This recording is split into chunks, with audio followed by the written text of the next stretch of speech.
High everyone, यदि तपाईलाई online गेम्सहरु मन पर्छ अनि तपाई युट्युबर बन्ने सोचिरहनु भएको छ भने यो भिडियो तपाईको लागि है त। This is me Robin Shrestha and this is what it takes to be a YouTuber gaming edition. नमस्ते, म चाहिँ सन्देश तामाङ, सबैले मलाई टुबी गेमर भनेर चिन्नुहुन्छ। म चाहिँ एउटा गेमिङ युट्युबर हो। मान्छेहरूले चाहिँ मलाई गेमिङको लाइक स्किल्स र फनी कमेन्ट्रीको कारण चिन्छ। अनि म चाहिँ बौद्ध बस्छु अनि युट्युब गरेको चाहिँ लगभग 3.5 वर्ष जति हुन आँट्यो। युट्युब गेमर बन्नलाई मेन त तपाईहरुले खेल्नु पर्ने भनेको गेम खेल्नु पर्यो, या अर्को भनेको कास्टर पनि हुन्छ गेमिङमै। अब कास्टरको चाहिँ मलाई खासै थाहा छैन, जस्ट जुन थाहा छ गेमिङको चाहिँ म भन्छु। यदि तपाई गेमिङ युट्युबर बन्ने भयो, एउटा लाइक अब मसँग डिभाइस छैन चाहिँ भन्न पाइएन, बट डिभाइस एकदम इम्पोर्टेन्ट छ।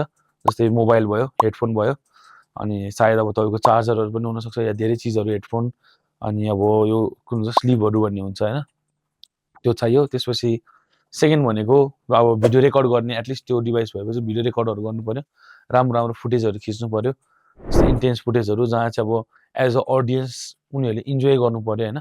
त्यो भएपछि अर्को भनेको तपाईहरुले भिडियो त बन्यो, अब भिडियो बनेपछि के गर्ने हुन्छ, थम्बनेल, म्युजिक, ब्याकग्राउन्ड, अब के मिमहरु हुन सक्छ, या इन्ट्रो आउट्रोहरु दिनु पर्यो, धेरै चीज हुन्छ हैन। त्यसपछि भनेको अब युट्युब मेन त जीमेल खोल्नु पर्यो, युट्युबमा आफ्नो च्यानलको नाम हाल्ने, लोगो हाल्नु पर्यो, त्यसपछि भिडियोहरु हाल्नु पर्यो, त्यसपछि ट्याग्स हुन्छ, अनि मोनेटाइजेसन हुन्छ, त्यसपछि तपाईहरुको अरु धेरै ह्याशट्याग्सहरु अरु धेरै नै हुन्छ हैन।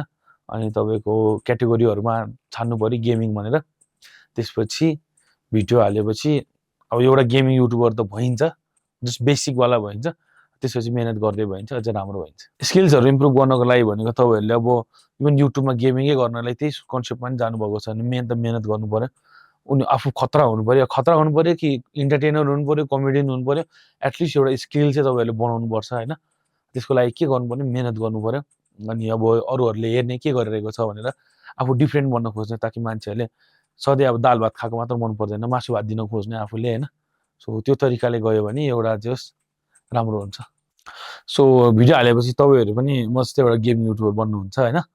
अनि आई होप तपाईहरुले नि अब यो स्टेप्सहरु फलो गर्नुहुन्छ होला, यदि गेमिङ युट्युबर बन्नु मन छ भने। And all the best. म भन्दैन राम्रो गर्नु होला हैन, बट राम्रो गर्नेको चक्करमा यो हैन कि अब पैसा चोरेर डिभाइसहरु किन्ने, त्योहरु नगर्नु होला। जस्ट हार्ड वर्क गर्नु पर्यो।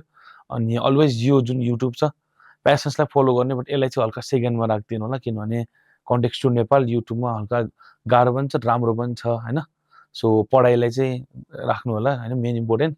सेकेन्डमा भनेको फ्री टाइममा गर्नु होला। एन्ड होप तपाईहरु पनि एउटा ठुलो युट्युबर बन्नुहुन्छ होला।